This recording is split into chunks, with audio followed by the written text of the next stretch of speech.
Psalm 69:30, sabi po dyan, I will praise the name of God with a song and will magnify Him with thanksgiving. So, ang pasasalamat po pala sa Panginoon ay nakaka-magnify sa Panginoon. Now, the Hebrew of thanksgiving there is todao, meaning itinataas ang kamay. Taas natin mga kamay natin. Yay! Let's praise the Lord. That's why, thanksgiving, okay, 95:2, Psalm 95:2, let us come before His presence with thanksgiving and make a joyful noise unto Him with psalms. I like the TPT. Everyone, come meet His face with a thankful heart.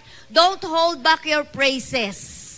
Amen? Sino pa ba ang dapat pinupuri natin? Amen? Ang Panginoon. Sobrang marami tayong dapat ipagpasalamat. Make Him great by your shouts of joy. Thanksgiving is in the PowerPoint. Thanksgiving is a gateway that leads us to praise.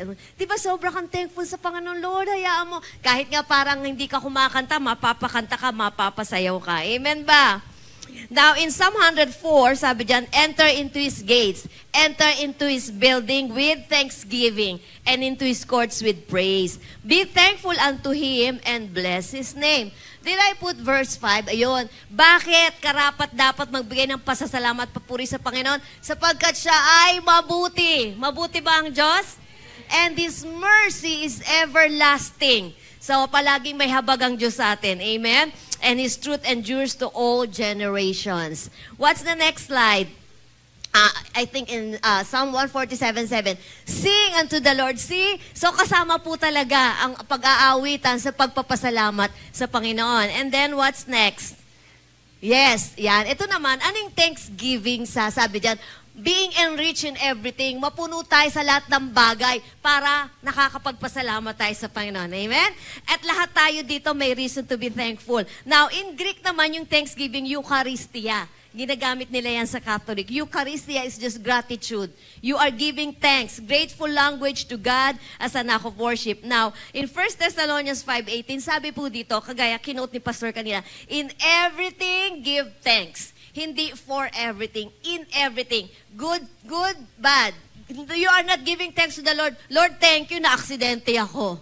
Lord, thank you, nagkasakit ako. Hindi ka nagpapasalamat doon. Na-aksidente ka, kagaya nila Jess and Jonathan, nagpapasalamat sa Panginoon dahil na-aksidente ka, iningatan ka pa rin ng Panginoon. Amen?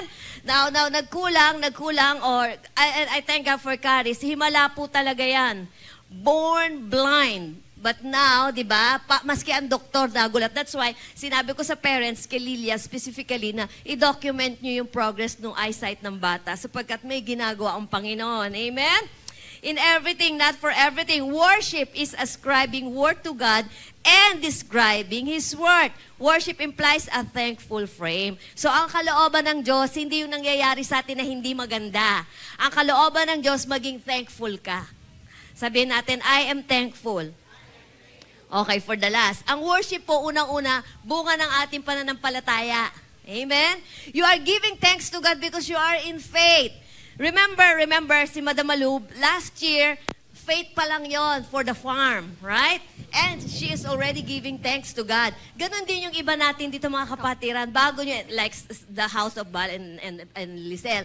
You give thanks unto the Lord even before it came and even for the baby and everything sa healing. Nagpapasalamat na tayo even for pastor. Where is pastor?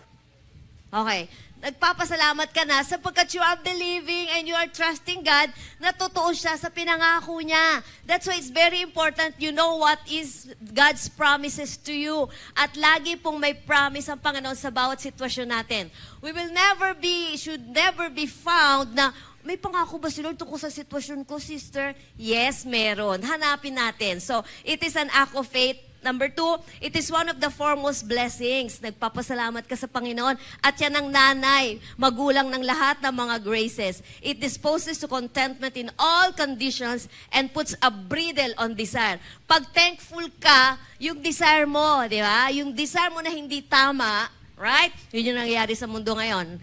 Now, pangatlo, when you worship thanksgiving is finding blessing as magnet finds still. Wow! Pag thankful ka pala, para kang blessing magnet. Gusto mo ba yun? Namamagnet yung blessing. And then, pang-apat, it fits for greater blessings. Worship God gives more abundantly where previous gifts are properly valued. Amen?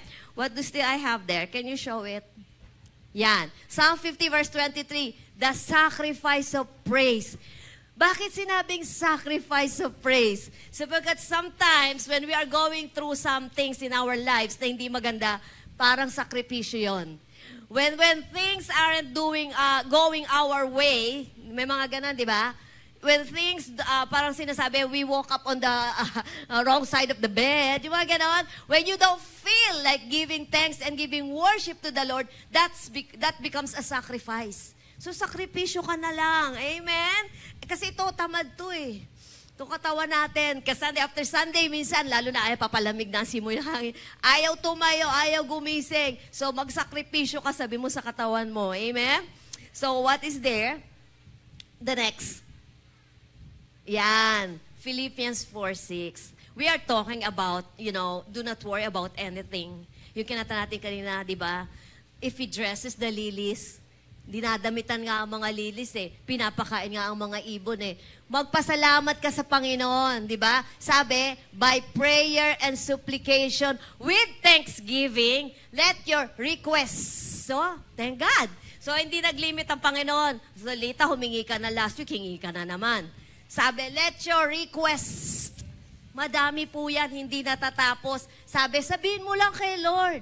Amen ba? Sabi mo kay Lord, tapos magpasalamat ka. Wala pa sa'yo, nagpapasalamat ka na that is faith. That is trusting God. That He is able and willing to fulfill that promise to you. For the last GNB, don't worry about anything, but in all your prayers, ask God for what you need. Always asking Him with a thankful heart.